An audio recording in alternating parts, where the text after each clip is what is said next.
Good morning. Oh, that's kind of loud, isn't it? Thank you for being here today. I'm Cheryl Harding. I'm the president of HealthPartners Unity Point Health. I'd like to welcome you to the second annual Purchaser Symposium here in Des Moines. We're glad to see you, and we know this is a big investment of your time. We've worked hard to put together a full day that we hope you will find interesting and thought-provoking. We're looking forward to spending the day with you. As you may know, Unity Point Health and HealthPartners came together in 2015 to create a comprehensive health solution option for the communities in Iowa. As you, this relationship affords us the opportunity to offer simple and affordable health solutions around Iowa.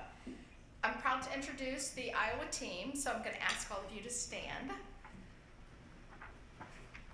And then kind of wave as I say your names so everybody knows who you are. This is Becky Woody, and Becky is our VP of Health Solutions. And you'll see Becky throughout the day because she'll be moderating the rest of the day following our keynote address. Jody Sackett, Carrie Carruthers, Mike Anderson, Shannon Freeman, Claude Wilkins, Casey Sadosi, Cynthia Forsyth. Did I miss anybody? I think I got you all right. Thank you. So as you all know, the healthcare landscape is changing at a breathtakingly fast pace. It's hard to keep up, and that's why we're bringing you some of the most exciting new opportunities around and thinking around the biggest challenges we face in healthcare. And we face those as individuals, as employers, and as providers of health solutions. We want you to leave today inspired, but with practical ideas that you can use right away to help your employees and your organizations to be healthier mentally, physically, and financially. This year, our symposium theme is Coming Together. It's focused on the incredible opportunity we have for leaders of business and healthcare to come together to make healthier communities. One of the ways HealthPartners Unity Point Health is doing that is bringing our community together to work towards the health of Iowans in regards to a launch of a mental health anti-stigma campaign called Make It Okay. The Make It Okay campaign will help our community to take steps to eliminate the stigma associated with mental illness. This may seem like an overwhelming task, and sometimes it feels that way, but with the collaboration of a lot of community partners, the development of a Make It Okay ambassador team, and convening community conversation around mental illness, we can promote the three components that really help to eliminate stigma, and that is learning, talking, and sharing. Learning is really about what stigma is, what its impact has on those who suffer from mental illness, and learning about some of the basic mental illnesses and the diagnoses and the symptoms that go with those. Talking about mental illness, how treatable the disease is, and learning to talk with people that have a mental illness, because what we say and what we don't say can really have an impact on eliminating stigma. And finally, sharing. Sharing is knowledge, and knowledge is power that as we share, we learn, and we will only help to improve the way we continue to talk about mental illness. Initiatives like Make It Okay are a great example of collaboration, which is an essential element of our culture at HealthPartners Unity Point Health. It's how we work with one another, and it's how we work with our business partners. It's also essential for innovation, and that's what we hope to spark in all of us today. So, to begin our day, I'd like to introduce and welcome the HealthPartners CEO and President, Andrea Walsh.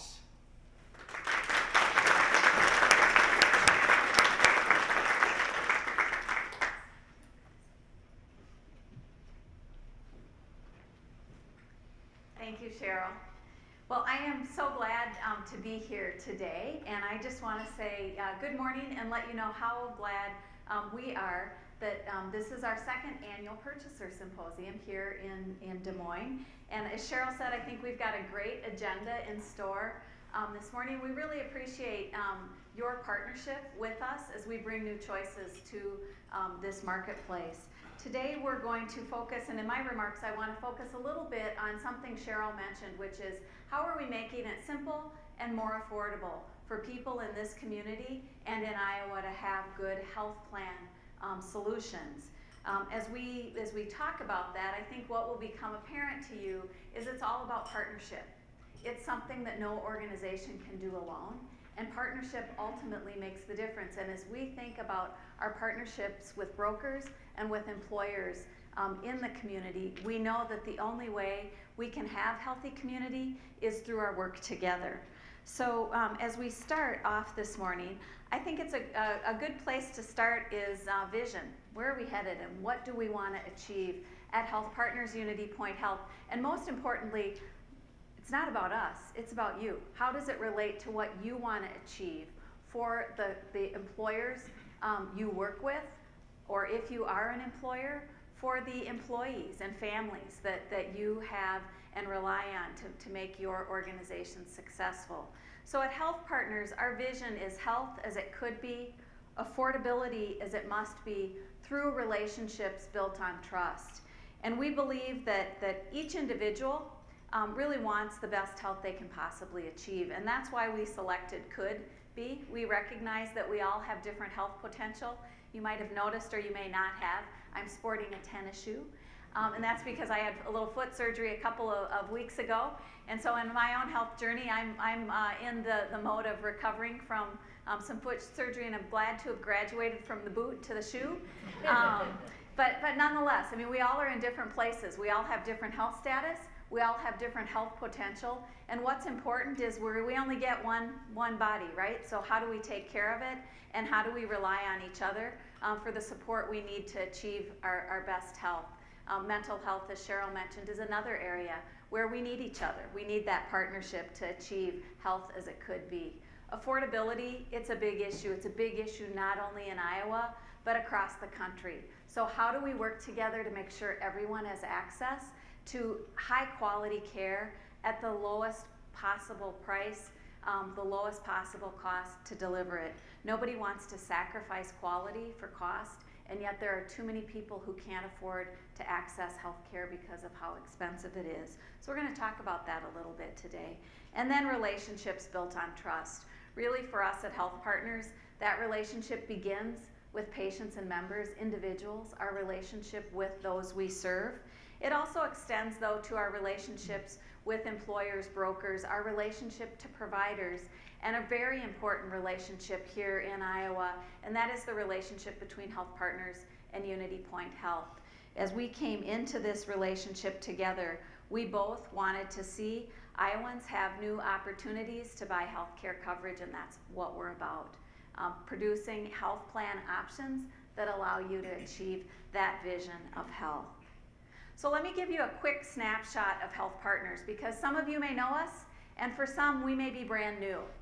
So our organization actually got its start in the 1930s. We came together. That picture at the top is our 4 founders.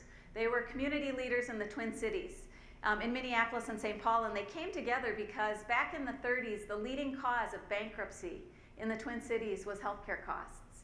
And sadly, today, that is true in virtually every community across the country. Healthcare costs still are a leading cause of bankruptcy. So our founders came together with the belief that if you coupled care and coverage together, if you aligned the incentives, you would be able to provide higher quality care at a lower cost, and that if you put consumers at the center of everything you do, you would be able to create a health system, if you will, that would allow you to achieve those aims. And so we're a consumer-governed nonprofit health system. Today, we have 3 parts of our organization. We've got a health plan that serves about 1.9 million members. We've got a care system that is built around our multi-specialty group practice of 1,800 physicians, clinicians, and 8 hospitals in the greater Twin Cities metro area. And then we also have a research and education institute, and we have with us today Nico Pronk, who is the leader of our research and education institute, and you'll hear from him later. But I think these 3 pieces allow us to be a better organization. We're neither a care system that owns a health plan or a health plan that owns a care system. We are a integrated system that brings solutions that help people improve health and well-being. And I think that's important. I think that allows us to be better partners than many other health systems. It is also important to know not so much what our parts are, but really how do they come to life and what's most important to us. Because I think more important than the parts of HealthPartners is for you to know our mission, our vision, and our values. And I shared a little bit about our vision. Our mission is about health and well-being. We constantly talk not only about health, but about well-being. It's broader than health, right? It's broader than how are you doing physically, how are you doing emotionally. It's about all the other aspects of your life that allow you to achieve that health or hold you back. And so we spend a lot of time thinking about how can we support people in their journey to be as well, to be as healthy and well as they possibly can. We also are conscious in our mission of wanting to focus on how can we partner with people, not do things to people, but really partner with patients, members, and the community. And so those are important aspects for you to know. This is really our compass at HealthPartners. And as we explored conversations with Unity Point Health, what we found is a partner that also was focused on health and well-being, a partner that was focused on this shared vision of how can we produce care that is highly reliable at a more affordable cost, and how can we focus on health and well-being in the community long term. And so that led us really to the creation of HealthPartners Unity Point Health. On our journey, as we think about these system issues, I want to share an example as we start off today of what this work looks like, how it comes to life. Because I think oftentimes it's easy to talk at a macro level, but what's most important is one person at a time, how does it show up? How does it manifest? So I want to introduce you to Edward and share his story.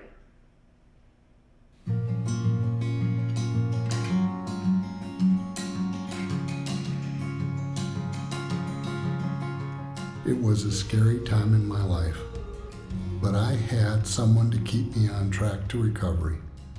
I wasn't expecting that kind of support from my health insurance company. I thought it was the flu. I just got hit by a wave of something really bad, and before I knew it, I was in the hospital having surgery to get a stent put in. I was told what I had was a widowmaker's heart attack, something only 2% of people survive. After my surgery, I started exercising more at the YMCA. I've been going there for years, and I actually work in the child care area.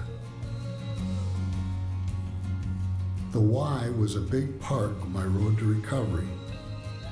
Soon after, I got a call from Julie, a nurse from HealthPartners. I was doing everything I could to get my health back and keep the 75% of my heart that I had left as healthy as possible. And she was there to help me. She calls once a month to ask how I'm feeling, how my diet's going, and what's going on in my life. We've gotten to know each other, which makes it easier to trust her. I know she'll be there whenever I have a question or I need a little extra motivation. Julie's my cheerleader. She keeps me accountable for reaching my goals. I'm lucky to have a health insurance company with a program like this. Thanks to my regular calls with Julie and my own determination, I've gotten my health back.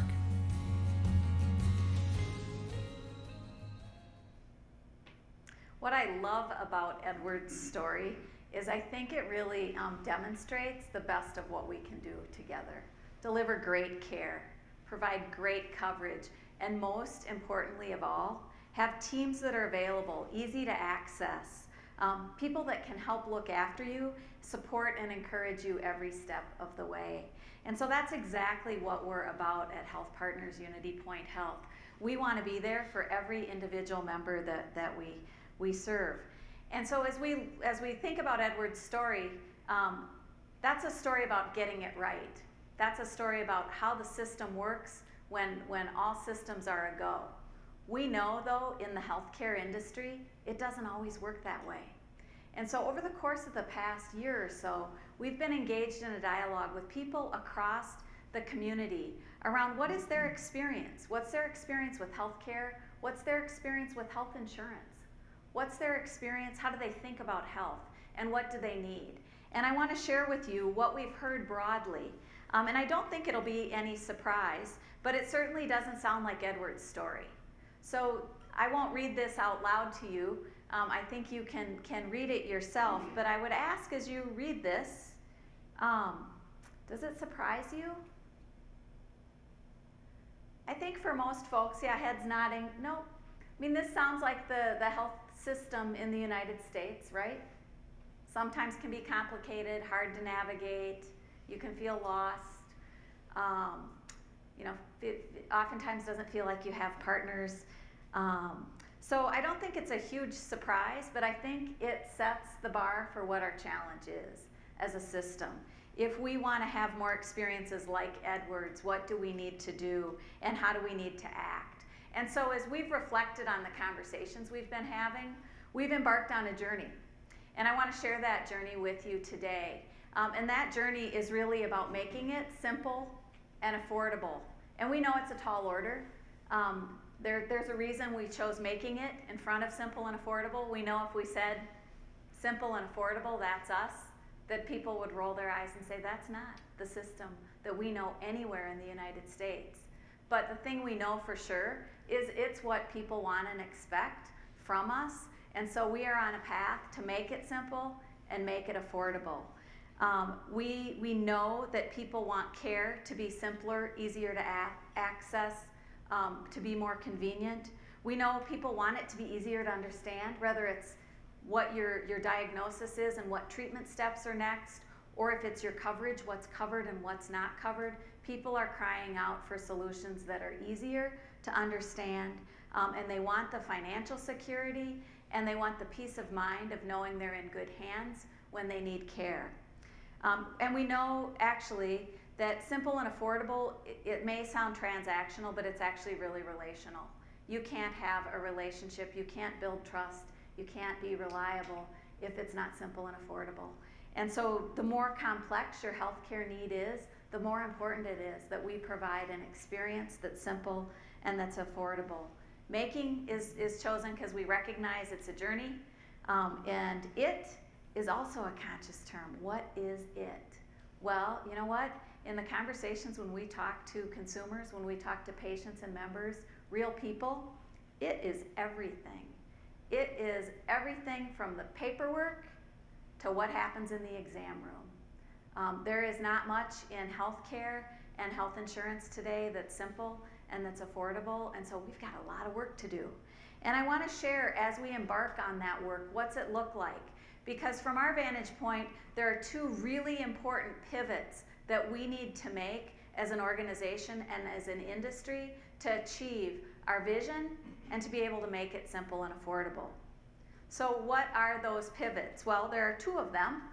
The first one is redesigning what we do around the person.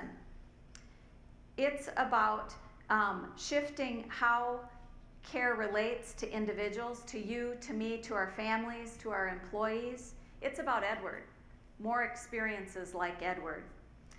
It's also about reimagining health. And that's a broader change. That's about changing the way we think about health and well-being and the role it plays in our companies, the role it plays in our society, and the role it plays in the future health of the nation. So it's a more systemic shift, and I'm going to talk about both of these shifts, the individual shift as well as the systemic shift this morning. So let me start with the first shift, and that is the shift around redesigning around the person. How do we get there, and what does that look like? So I'm curious, how many of you have shopped online? Raise your hand. How many of you filled out an online survey or feedback on a product or service online? Right? Yeah, look around the room, everyone. Is it happening in healthcare? Absolutely. It's happening in healthcare a lot. So we shouldn't be surprised. People are rating, health plans are rating care experiences, and we can learn a lot from that. I actually recently read a Penn Medicine study that was taking a look at online hospital reviews, and particularly negative online hospital reviews, and it was really interesting. They identified a word that showed up very frequently in a negative review in healthcare. What do you think that word was? Any guesses? Was told. Told. So you think about that, and is it a surprise? You know, it actually makes a lot of sense to me. I get letters from patients and letters from members, and it's a fun part of the job. I get a lot of letters of gratitude. I get letters highlighting when things go really right. And I also am blessed because I get the letters that identify where we have opportunities to do better, where there was a miss. And a lot of times those misses have to do with being told something. They have to do with miscommunication. And so I think this notion of told really reaffirms something we already know, which is too often in healthcare and in health insurance, we can communicate in a way that feels like not communication, not two-way, but really I'm telling you something. And oftentimes it's hard for people to understand what's being told at any rate. So I think that for us, we look at the fact that we don't want to be about told, we want to be about two-way communication and stronger communication. And we need to redesign the system so that the system isn't set up in a way that just does stuff to people, tells people things, and then expects people, whether it's patients or members, to respond. We know that we need to work with people. And so I think that is an example of the first big shift. The advisory board looks at and does research on what healthcare consumers want. And in their most recent study, or a recent study, they found that there are three things that healthcare consumers want. They want convenience, to know what it costs for a service, and they want a system that knows them, that knows who they are and shows up in a way that reflects knowing values and preferences. So convenience is really interesting. The top consumer wish is walk-in appointments to be able to walk in without an appointment. Think about that for a delivery system, how hard that would be if we were just come on in when you want, just come on in, like a retail experience. They want to not only walk in without an appointment, but to be guaranteed to be seen within 30 minutes. Second thing, high on the list, lab results or x-rays in the same location. So don't run me around, don't make me go to many places. And actually, this walk-in without an appointment with a guarantee to be seen within 30 minutes ranks above the visit will be free. How about that? I mean, that says convenience is the top, number one, number two, and for some people, number three in terms of what folks want. Tell me what it costs. Knowing the price in advance is a growing expectation and probably not a surprise because health premiums are expensive, deductibles are expensive, an office visit is expensive, and if you end up in the emergency room or hospitalized, wow, really expensive. Prescription drugs, expensive. So knowing what it costs so that you can budget for it is really important. More than half of Americans have tried to find out out-of-pocket costs before seeking service. So that's another demand that we need to be able to respond to. So what's it look like at HealthPartners? What are we doing about that? And I just want to cover one example of some of the work underway to be able to respond to this issue of how do we design our coverage, our services, our health support around the people, the members that we serve. And so what we're doing is really looking at what's the experience feel like when you're known, when we use the information that we know about you to provide better support to you, to guide you to your best options, to help you use your coverage in the most effective way. We're prioritizing affordability because we know loud and clear it matters a lot. So helping guide members to their most affordable option is an important thing. What do I mean by that? Well, if we see that a member is using emergency department care for things like a sinus infection or pink eye or a urinary tract infection. We know there are more cost-effective ways to get care, urgent care, an office visit, or online care, all way better than that ED visit. And sometimes all people need is a little nudge to know that service is available. We've actually built in machine learning capabilities as a plan so that we can improve our messages out to people constantly. We can see what's working. And I'll give you an example of that. We're tracking this so that we can help encourage members to take the right steps to get the preventive care they need, like a mammogram screen, or to seek the best care option, most affordable option. And we're adjusting content as we learn through machine-based learning what works, what resonates with people, what do people understand. Again, it's that issue of being told. We don't want our messages to be a tell. We want our messages to be a support so people know and understand what steps they need to take. So let me share an example of that. When we looked across our membership at HealthPartners, our 1.8 million members, including our HealthPartners Unity Point Health members, what we saw is that we had over 30,000 members who were overdue for a colonoscopy. We also discovered that those members, not surprisingly, it's not as though we hadn't reached out through traditional means, i.e. a letter to say come in for your screen. But as we all know, a colon cancer screening might not be the top of anybody's list for what they'd like to have, despite the fact it is the #1 way to prevent colon cancer. So we reached out to these members. We identified all of them that were overdue for a colon cancer screening, and we sent a fit test to them. So this is what the fit test looks like. It's an at-home kit. It is a test, a screening that can be done that doesn't require the same prep as a colonoscopy. And actually, from our vantage point, we had to shift our thinking from colonoscopy being the gold standard to, in fact, the gold standard, the best screen, is the screen that actually gets done. So we mailed out these kits, and amazingly, almost 25%, we had an almost 25% return rate. So we had over 7,235 tests that were returned. People completed the test, sent it back in. We had several member services calls. What is this? How do I use it? Why is it important? A great opportunity for that engagement to talk about the importance of prevention. We used a combination of letters and interactive voice messages so that when you got the kit, we reminded you to take it, and that helped us get this good rate. The amazing thing is we actually had 386 positive tests from that denominator of 7,000. We communicated the test results not only to the members, but if they had a clinic relationship, to the primary care clinician as well. We stressed the need for follow-up care if you had a positive result.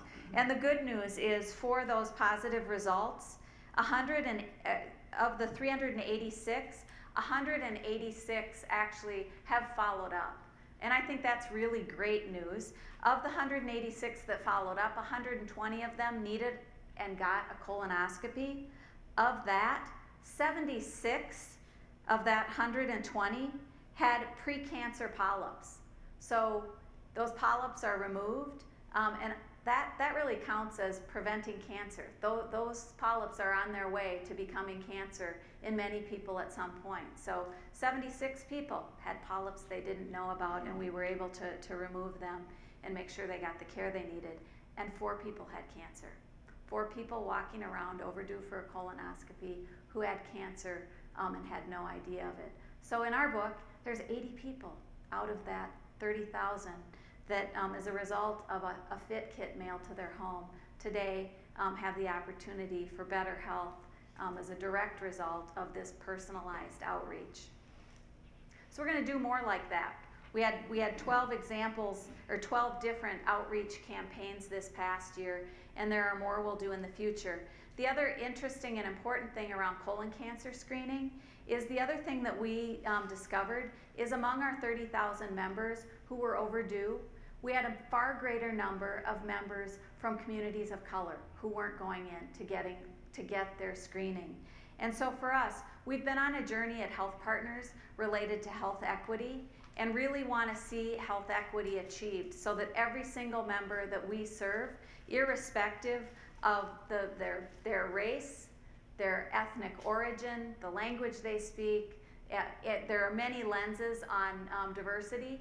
We want all people to achieve the health they can. And this Fit Kit example is one where we were able to reach into the African American communities and the Native American communities and improve colon cancer screening in those communities. So we've made some nice progress in the area of health equity. It's been something HealthPartners has focused on for many, many years. We really use this circle on the right side of your screen is the approach we take to health equity. It is centered around, you gotta have data. You've gotta know and understand the population you're serving. You can't eliminate gaps that you don't know exist. So we start with having the data, but having the data is not enough. We've gotta have language supports in place so that we're able to provide care and provide coverage and support to people in the language they prefer. We've gotta have a culture within our organization that embraces diversity and inclusion. We want to be an organization where every person is welcomed, is valued, and is included in all that we do. And so that cultural part of the work is super important to build the trust to be able to get the job done.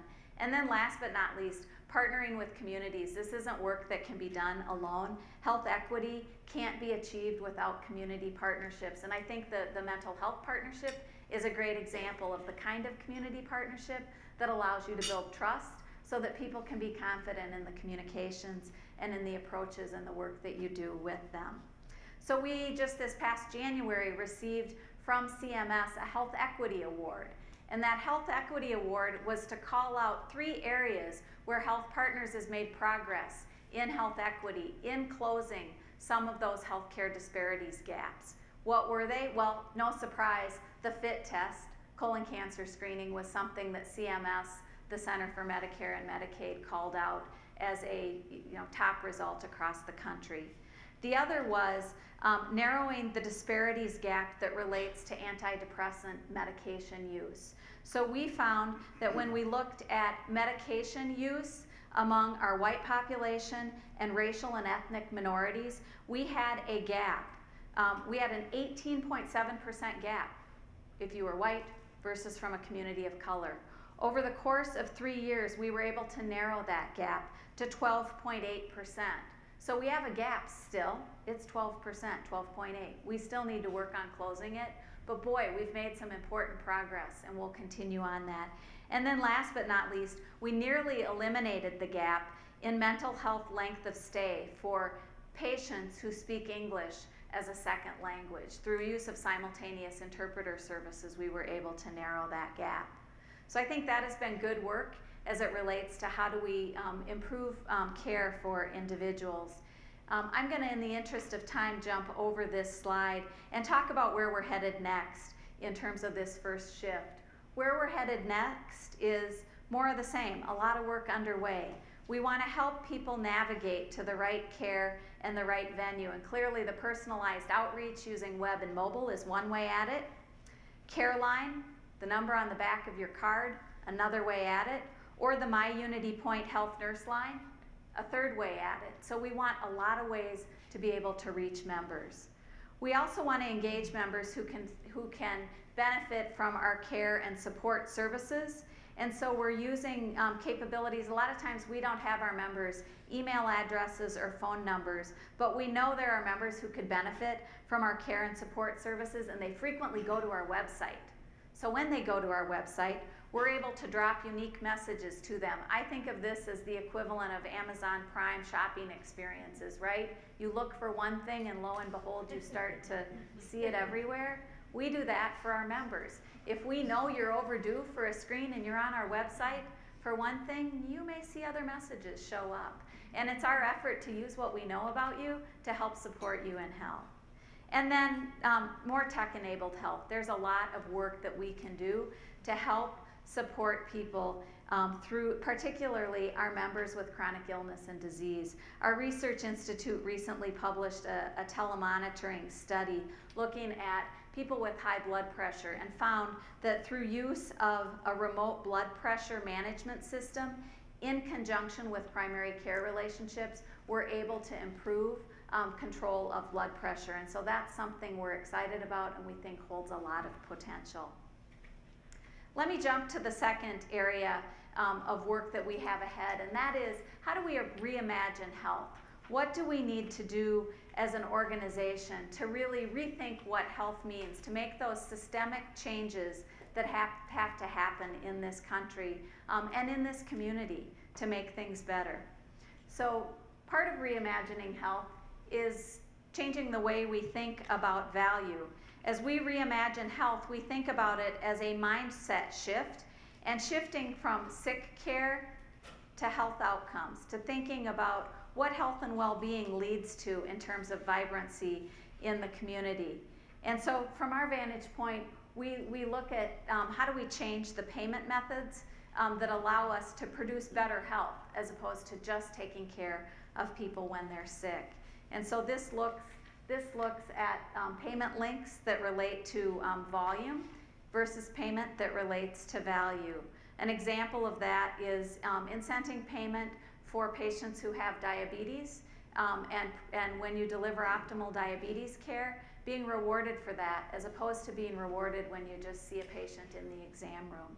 So you can expect to see from us this kind of action, using total cost of care and unit price both to redesign and align healthcare incentives in our work with provider networks to produce better health outcomes.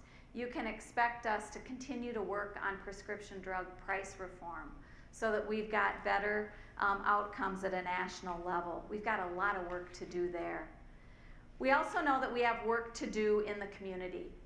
When we look at and think about healthcare and health coverage, a lot of times we think about that 20%, the medical component, but we know that good health is more than just the absence of disease. So we're focusing on socioeconomic factors like education, jobs, income, family, and social support. We're focusing on the 30% behavioral. Those would be diet, exercise, tobacco, alcohol use, the things that make a difference in people's lives and that are health habits. And they are areas where people need support to be able to make the behavior changes to be healthy. And then 10%, what's your physical environment look like? And so really all of those aspects lead us down a road of engaging in the community in new and different ways. So within HealthPartners, we have 6 areas of focus, and these are our 6 areas of focus. I want to just give you a snapshot of a couple of these areas of focus that we think are important and will be important in the years to come. Children's health, the #1 predictor of health and well-being long-term, mortality and morbidity, is a high school diploma. So we need to spend more time focusing on children's health and what can we do to make sure that children are healthy long-term. And one of the most important things we can do is focus on babies 0 to 3 months, when that brain is developing, 0 to 3 years. At the age of 3, 85% of your brain connections either have been made or haven't. We think that's a message that's not broadly enough known, so we want to reach out to our members, to our patients, to our community partnerships, and start talking about brain development in kids. We're on the front end of this. We've got a campaign that we are working on called Little Moments Count, that really is about getting that message out around the importance of brain development, because it is really the foundation to lifelong learning and lifelong success. The other place, and Cheryl mentioned this, that we've spent a lot of time on, is what role can we play in the community around mental health? How can we make it okay to talk about mental illness? How can we be there to support people?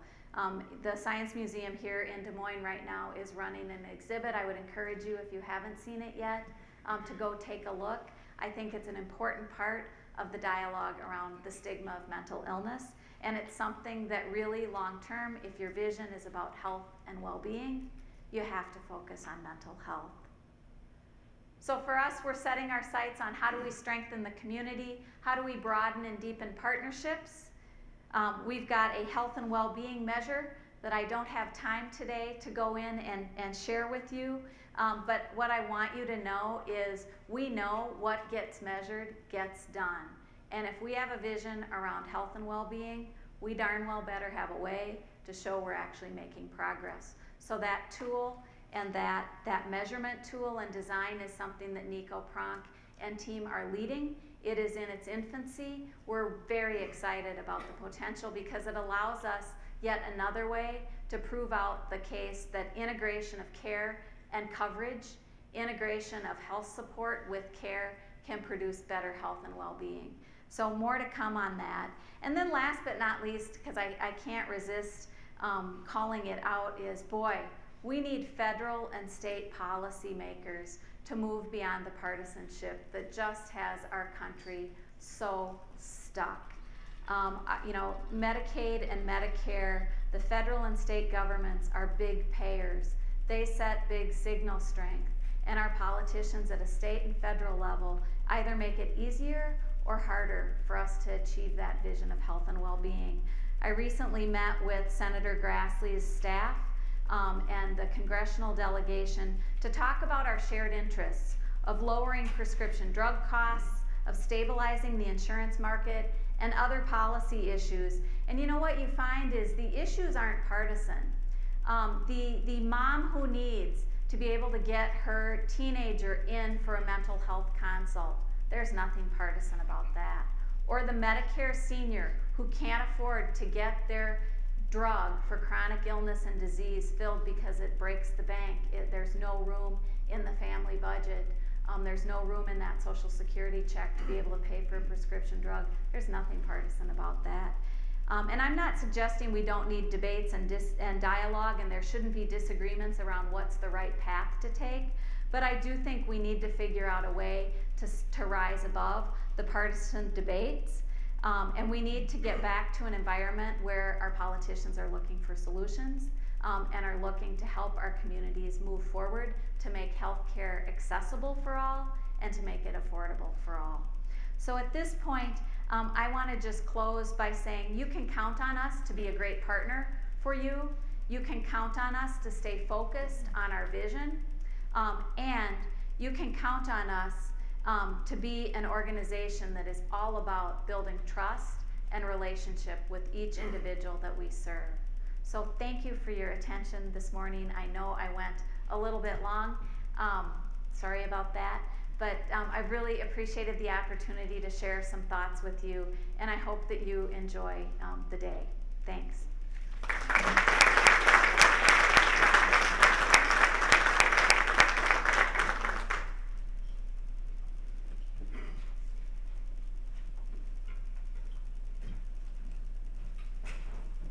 Thank you, Andrea.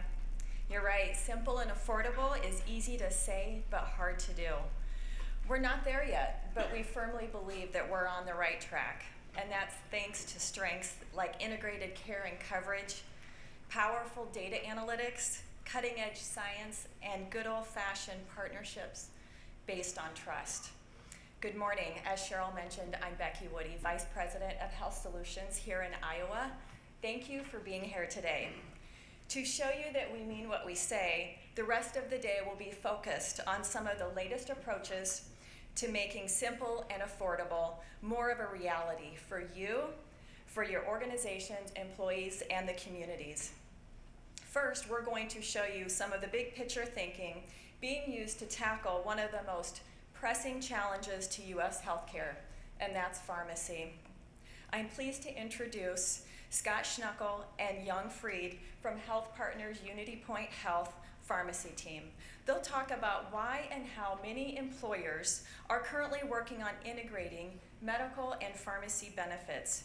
We continue to see this trend in our market as more and more large companies begin to merge in order to provide integrated medical and pharmacy. For example, Aetna and CVS. However, HealthPartners has been operating in this fashion for more than 60 years already. Please join me in welcoming Scott Schnuckle and Young Fried.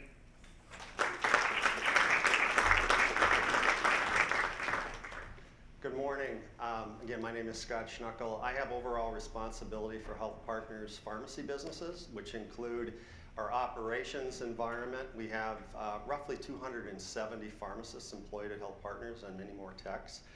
And that's across our hospital, our clinics, our specialty pharmacy, and our mail order pharmacy. With me today, who will be up here shortly, is Young Freed, and she heads the other half of the role, which is the PBM business, and she's our lead pharmacist. So we at HealthPartners, UnityPoint Health, are really excited to be here, and we have some pretty amazing results to share with you today that we deliver for both our members and our purchasers. And in fact, it's not a stretch to call it industry leading. What I hope today that I accomplish, and Young and I accomplish, is three things. Number one, why others are endeavoring to duplicate our approach. Two, why we're uniquely qualified to deliver the results that we deliver, and we'll share with you today. And then three, what the future holds for pharmacy benefit management. And Young will go into a lot of that detail in just a moment. We also expect you might gain some insights into how you can stretch your pharmacy dollar and your overall benefit dollar today as we go through this. So it's no secret that pharmacy is in the news. It's in the real news. It's in the fake news, the comedy skits that you hear on SNL and other places. It's all around us, generally in our faces all day long. And the ads that are just completely incessant, I'm doubting that any of you today who glanced at a newspaper, saw a magazine, or saw some TV this morning, escaped without seeing a pharmacy advertisement. It's constant, and it's frankly quite annoying. But it's something that matters to all of us because we're all affected by it, so we talk about it and we want to hear about it. It's also a political hot button, so you anticipate that this is going to continue to be the case through 2020 for sure, more likely than that, much longer than that.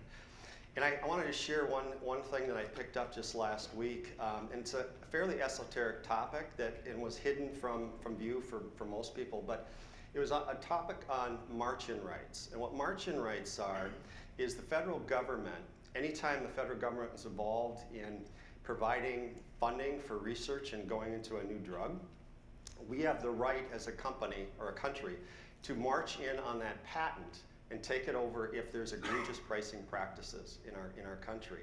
And as we know, there's been a lot of talk about very high cost increases in pricing.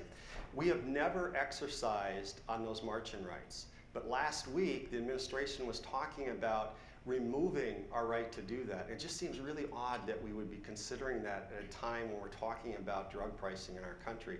That is the one deterrent that those companies that right now have uncontrolled ability to price at their will have to be thinking about before they take those actions. So it's interesting to see what can come into the news for us. Pharmacy, the other reason we're talking about pharmacy today and the way we're talking about it, it's now the largest component of the benefit dollar. Over 23% of our costs are going to pharmacy. Now that's inclusive of the medical component of pharmacy, the traditional pharmacy element, and the pharmacy component that's embedded in the hospital cost that we see when we see our hospital bills.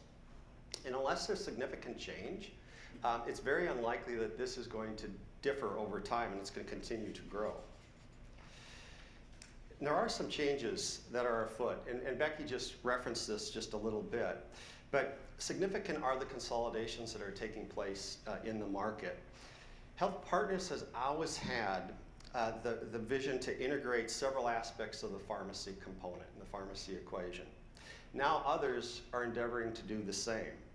And they're investing billions to do it, but it honestly is not that easy. We've built a culture around this, which is one of the components of what we do. But Cigna, ESI, CVS, and Aetna, United, Optum, some of the others that they've purchased, and then Anthem and IngenioRx are all now hoping to deliver the results that I'm about to share with you here in the next few slides.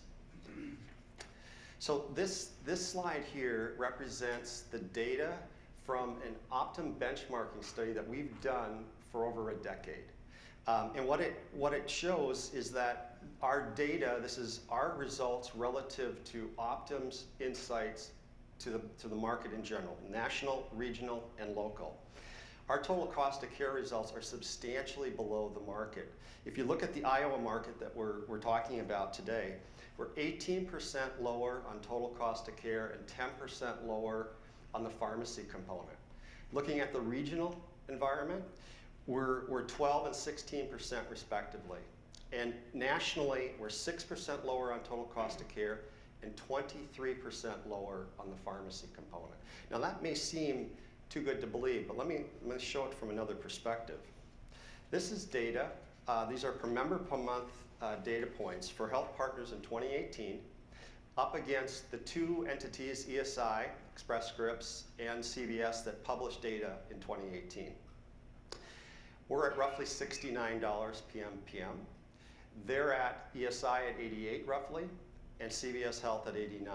That's a 22% difference, and very consistent with what the Optum benchmark at 23 was from a national perspective. Moreover, this difference is worth over $100,000 to a group of 500 members. It's worth over $1 million to a group of 5,000 members. So that's before we talk about the impact that integration has on the medical cost component. That was just the pharmacy cost component.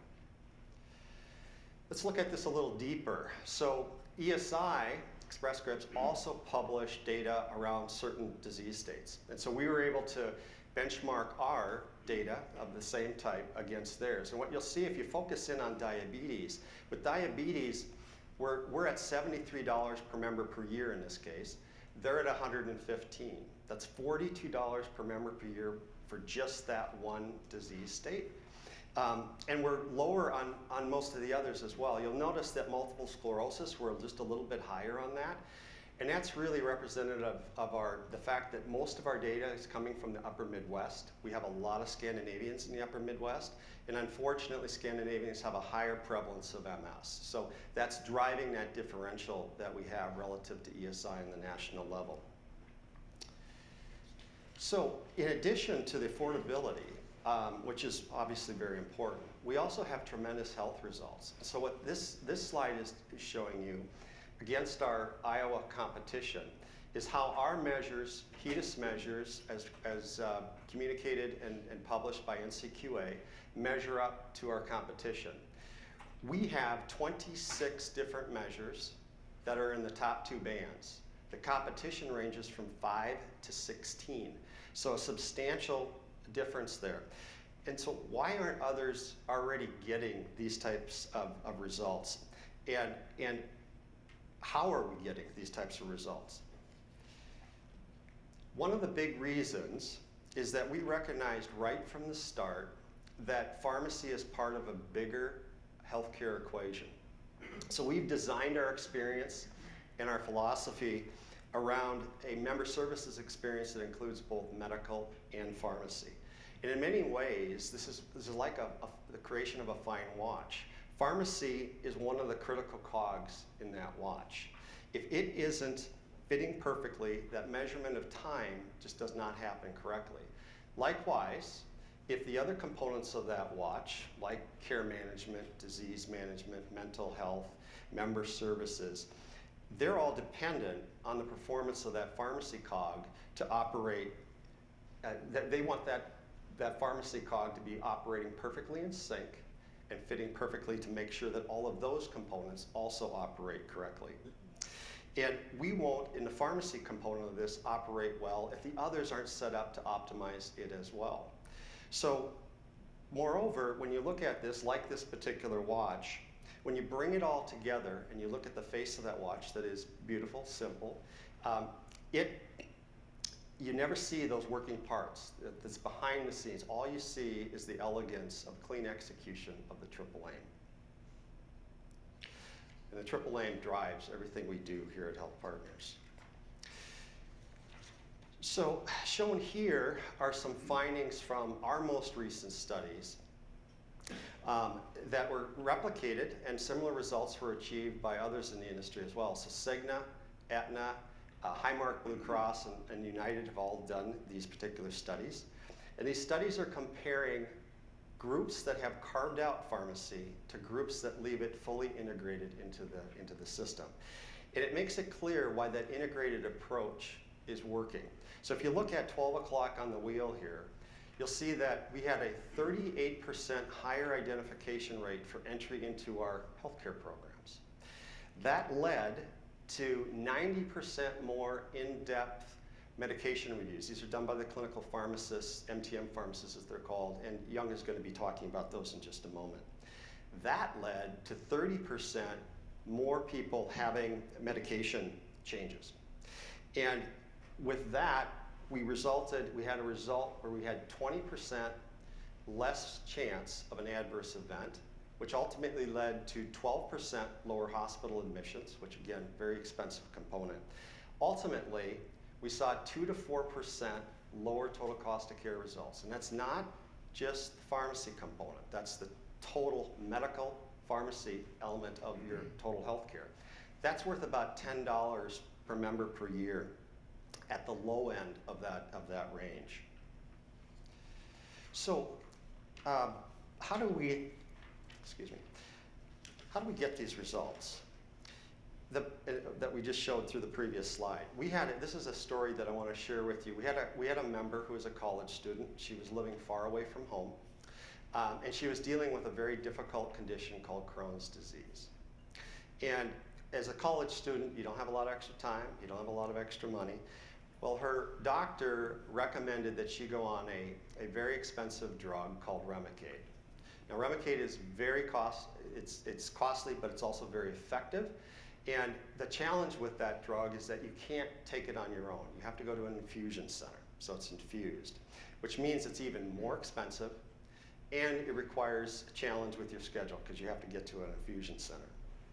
Well, our pharmacy team reviews all high-cost cases, as do our medical side of the component. We actually work together on that. And what we saw here was an opportunity to have her not have to go to the infusion center.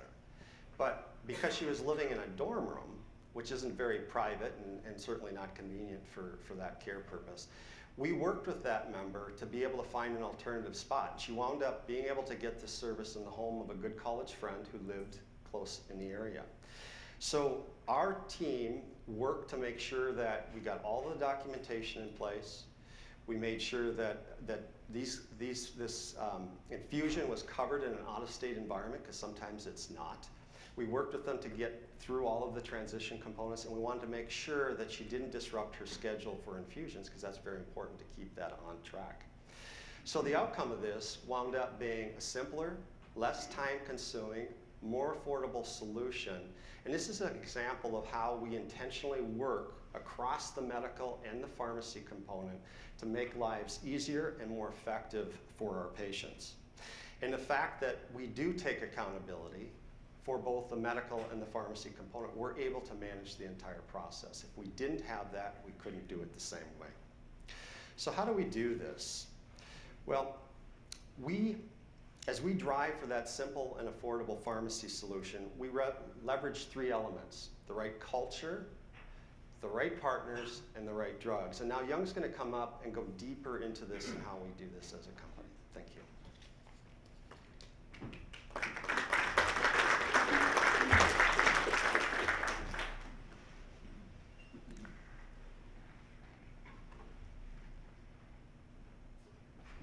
First off, I want to say, isn't this a great picture?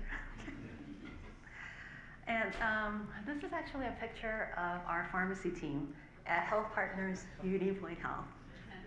We do this every morning to get our heads in the game, because this is pharmacy management. We have to.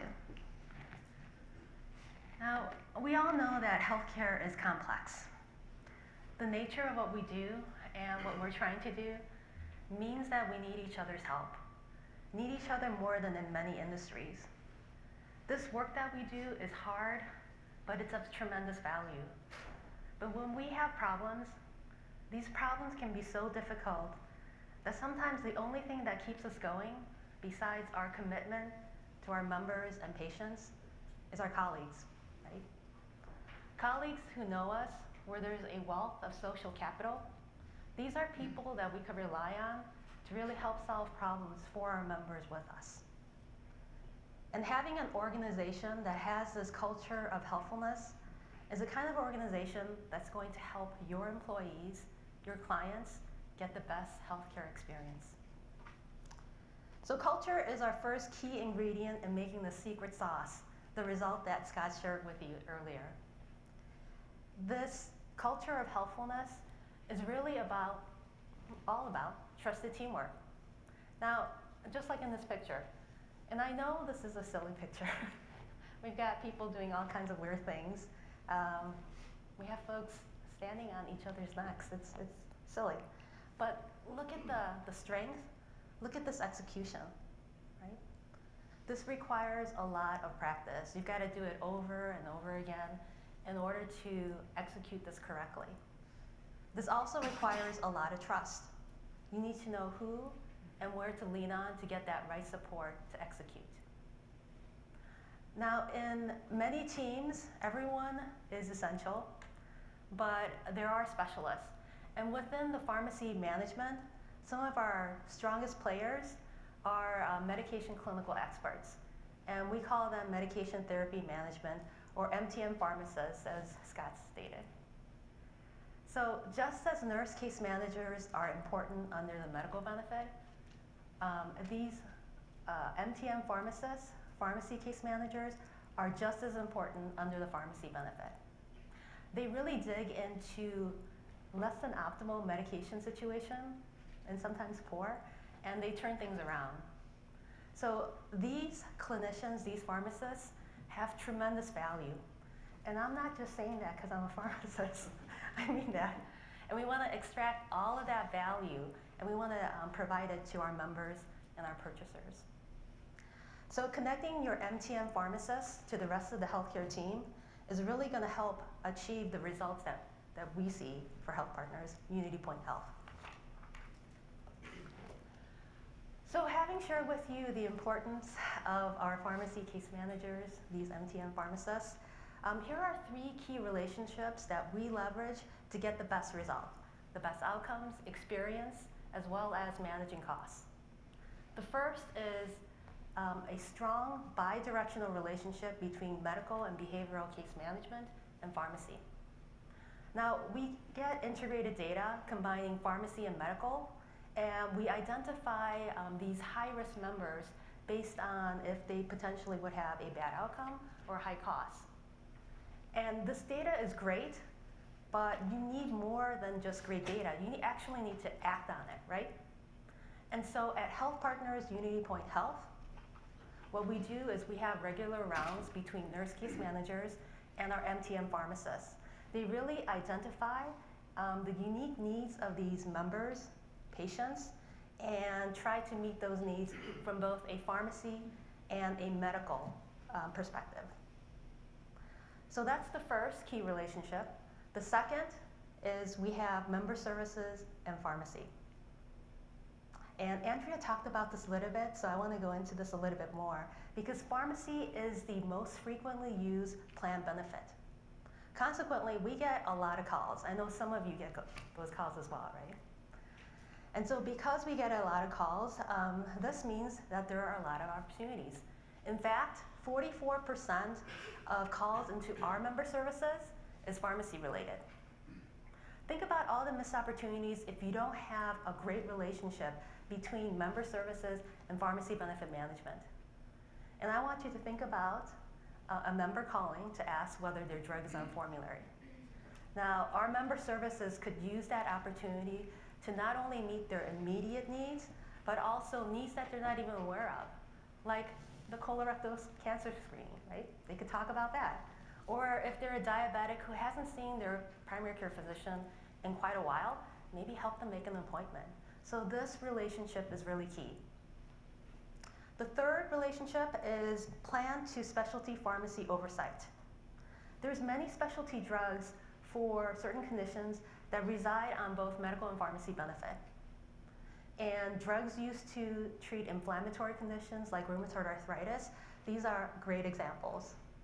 What we've seen at HealthPartners Unity Point Health is that for these specialty inflammatory drugs, 19% of total costs resides under the pharmacy benefit. And we have more even on the medical benefit. It's 29%.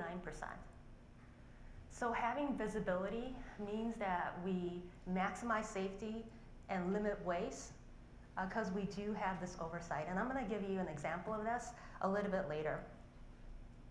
So these integrated relationships that I just talked about, this culture, this model, it's one of the key reasons why we have the results that Scott mentioned earlier. As we saw with one of his other slides as well, these mergers that are happening, these other organizations are coming to the same conclusion. Integration works, and it works well. I want you to consider a patient that we had, a member, a 60-year-old man with heart failure and kidney disease. He also had other mental health problems, including depression. And like a lot of folks with multiple chronic conditions, he's had pain and ulcer.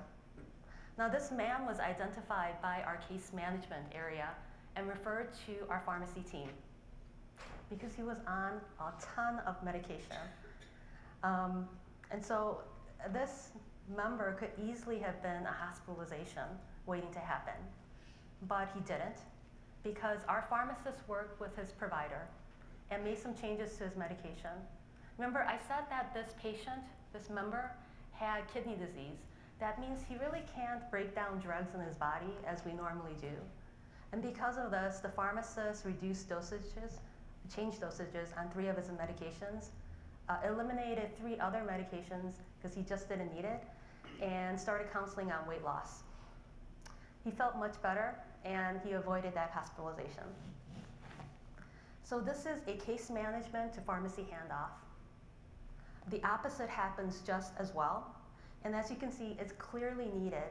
What we need more of in healthcare is this seamless teamwork between various areas. Now, I talked about that first ingredient, which is the right culture. I want to talk about the second key ingredient in making this secret sauce, which is not so secret anymore. And that is the right partners. So at HealthPartners Unity Point Health, we manage our own pharmacy benefit management entity, but we partner to make it best in class. Here are some key partnership that makes our programs so good. We first have a long-term relationship with a pharmacy network, national pharmacy network, and claims processing vendor. Okay? Now, these are what I consider commodity services. These are bread and butter services. Now we could have built this in-house, and we looked at this, honestly. But it takes a ton of money to do this, and the upkeep alone is quite expensive as well. So we didn't want to pass on this cost to our clients, our customers, so we decided to keep this outsourced. Now, this partner that we have, we really like this partner for several reasons, but one of the key is that they have this superior relationship with other pharmacies. And they have this relationship because they don't own any pharmacies. No retail, no mail order, no specialty. And so other pharmacies don't see them as competition. And as a result, we get the best pharmacy network discount from our partner. We also have partnership with specialty pharmacies. Okay? So we have many relationships with specialty pharmacies, and we get access to these specialty drugs at the best price. But not only that, I think just as important is this unique clinical expertise some of our partners provide.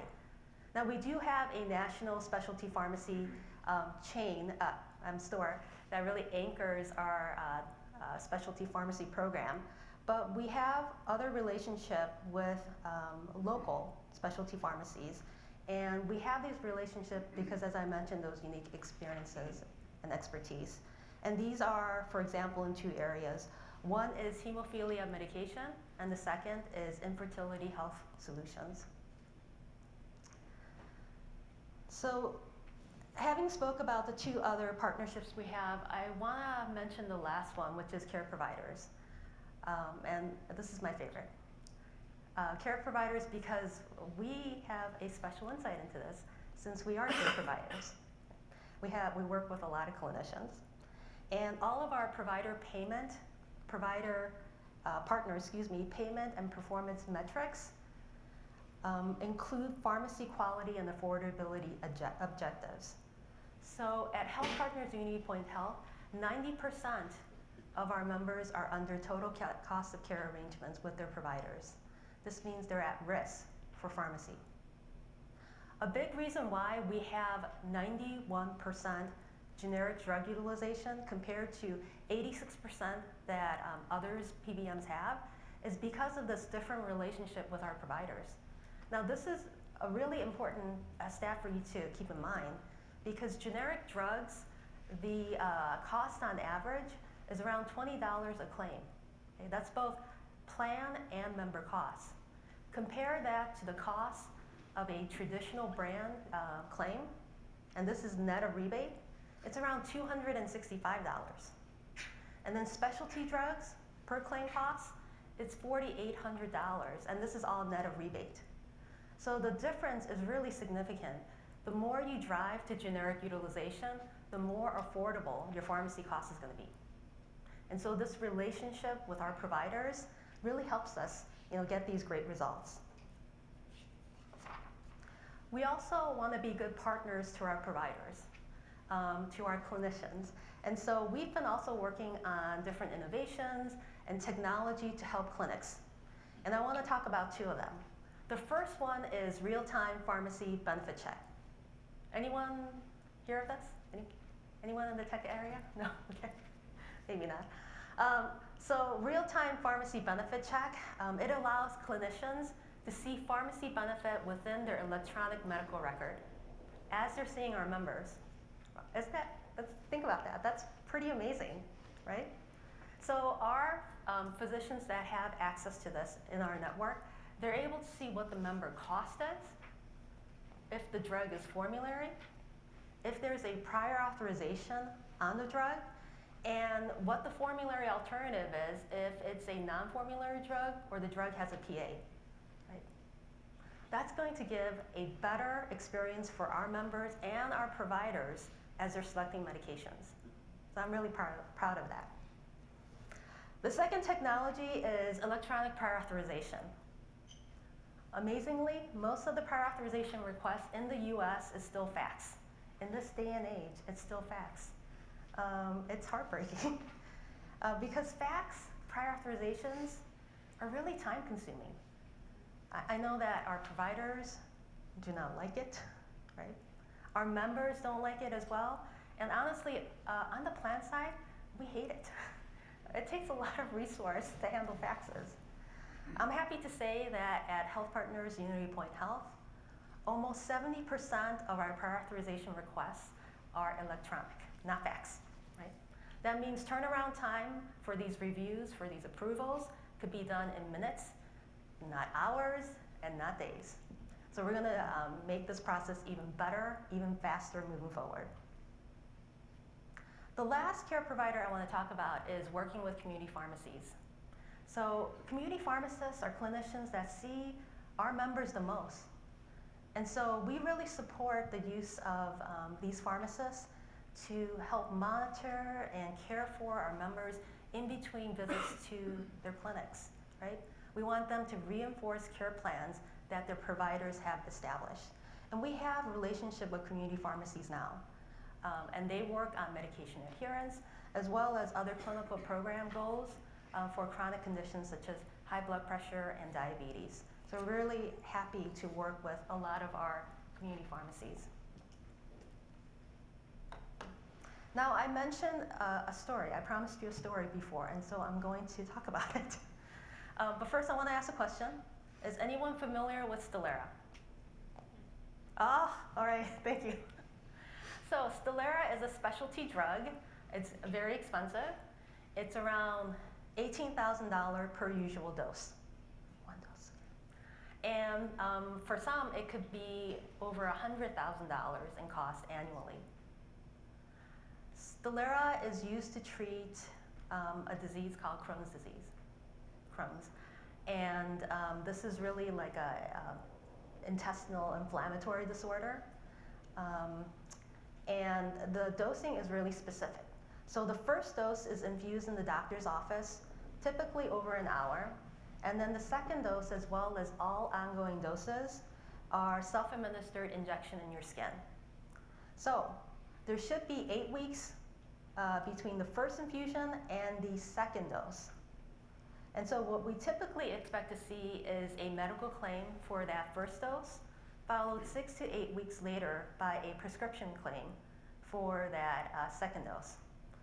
Unfortunately, what we've experienced is something different. We're over half of the time, we're seeing the second dose being dispensed before much earlier than it really should. In fact, what we've seen is some of the second doses have been sent to our patients before they even got their first dose in the physician's office. That's a problem. That means that the patients in error could be injecting at the same time that they're receiving their first infusion dose in the provider's office. This could increase side effects and also causes waste, because if that first dose isn't tolerated by the patient, that second dose that was shipped, they're not going to use it. So that's $18,000 gone. And why did this happen? This happens because specialty pharmacies, they don't have access to medical data. They have access to what they do within the pharmacy and the pharmacy benefit, but they can't see what's happening in the clinic. And so at HealthPartners Unity Point Health, we have this visibility. We were able to reach out to our specialty pharmacy partner, tell them what was going on, and they made improvements. But we continue to monitor and have oversight of this. So the last key ingredient, this third ingredient, is the right drug. This starts with our Pharmacy and Therapeutics Committee. And these are clinicians that really look at coverage as well as formulary status for us. Our P&T, Pharmacy and Therapeutics Committee, is comprised of 8 doctors and 6 pharmacists. And we have over 100 specialty advisors as well, who are providers really looking at this best clinical evidence.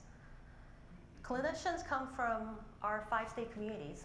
So as you see, we have physicians from various organizations. Right? We believe that healthcare is local, and I believe you believe that as well. And we want to get it right. So the demographics, norms, some of the differences, expectations could be different by regions. And we wanted to have clinicians that understood these differences making decisions for our communities. So it was important for us to get it right. Our Pharmacy P&T, Pharmacy and Therapeutics Committee decisions result in the best health. We select medications based on the best evidence and not just on FDA approval. And this is important because there is a lot of political pressure on the FDA as we've seen. There's a lot of special interest groups. And so we're starting to see the FDA make decisions that really don't have the best evidence out there. Our P&T also reviews, after their clinical review that is, we then take a look at all the financials. So what is the lowest drug cost option for a specific condition? So we look at costs of brands with rebates, brands without rebates, and generics. And again, we look for that lowest net cost. Right? We don't chase rebates, and we never have. And the reason why is with rebates are much more expensive, right, than brands without. And if you have a formulary that has a lot of drugs with rebates, that means your total pharmacy cost is going to be much higher. And since I talk about rebates, I gotta make a point concerning rebates, because we know transparency is so important for everyone. And at HealthPartners Unity Point Health, we pass full rebates to our self-insured groups in the manner that they select. And for fully insured, rebates offset premium expenses. Okay, it's very straightforward. And it has been since the beginning. There's another myth that I want to dispel. And this myth is that the bigger the PBM, the better the pharmacy network discount, and the better the rebates. But you know this isn't true. And you know this isn't true because you just saw some of the information from Scott earlier. that 22 to 23% advantage we have on our pharmacy PMPM costs compared to the bigger PBMs out there, that's been validated not only by us, but Optiv Insight, kind of our competitors. So we get these pharmacy PMPM cost results because, just as I mentioned, we select the right drugs, we look for the lowest net cost, and the right partnership, the right culture that I discussed earlier. By simply selecting the right drug and looking for the lowest net cost, we know that it makes it more affordable for our members. Making it more affordable means that they're going to have a better experience with us.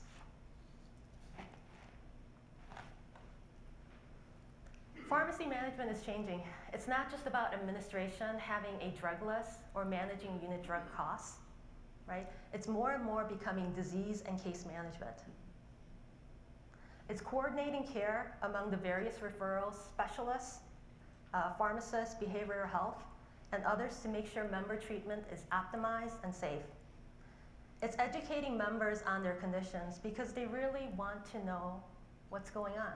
They want to be empowered. It's reinforcing the doctor's recommendations in between visits so that it becomes a habit.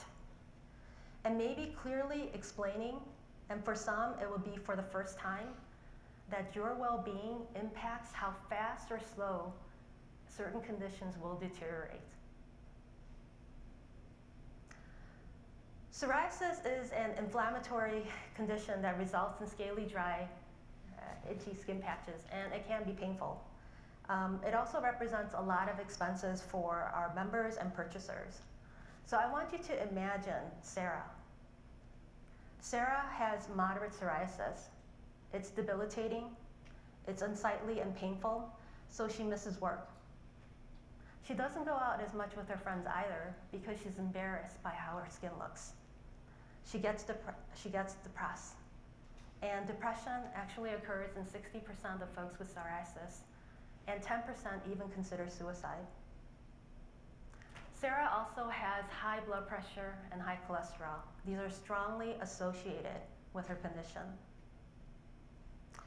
She's obviously stressed, and this is bad because stress makes psoriasis even worse. I think you could see this is not just about taking a pill, or in Sarah's case, an injectable, right? Her drugs can't be as effective unless she manages her lifestyle factors. But Sarah, like a lot of people with psoriasis, she doesn't understand this link with well-being. She doesn't realize that lifestyle triggers, such as not eating well, stress, smoking, not sleeping well, they're triggers to her conditions. I'm sure you could agree this is not an optimal experience for anyone. Now, I want you to imagine a different scenario, and if you want to close your eyes, please do.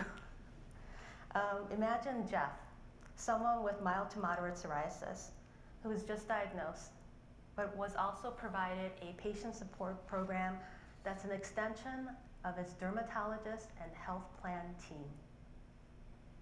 As soon as he's diagnosed, Jeff receives navigation to understand his disease state, an explanation of plan benefit that are good options for him to consider based on his disease stage, and in between visit support with his care team, dermatologist and health plan care team, so that he's able to adhere to treatment regimen recommended by his provider. Moreover, Jeff receives messaging and support from this care team in the manner that works best for him. Now, doesn't that sound like the kind of support you want to have a person to have if he's on a drug that costs $100,000 a year? At HealthPartners Unity Point Health, we are intentional about experience. We work hard in designing experience, and we feel we could produce Jeff's experience because we have relationships and partnerships with specialty providers that want to work with us on the plan side at all levels of support. And this is by realigning resources, both technology and people. This is not easy work, but we're uniquely positioned to be able to produce these kinds of experiences, and we're mapping out experiences for other conditions as well. We're so excited about this work. I'm excited about all the work we're working on collectively and the kind of change and innovation that we're going to deliver to you guys. Optimal pharmacy management is important, but more important than that is optimal overall healthcare management. Remember, pharmacy is just part and parcel of medical care. So there's so much good work that we're working on, and we have amazing colleagues who are committed to executing perfectly in balance together, kind of like that picture you saw earlier of the acrobat. Now, I know this is a lot of information, so please talk to us during the breaks if you have any questions. But Scott and I really appreciate this time with you this morning, and I want to thank you for your attention. Thank you.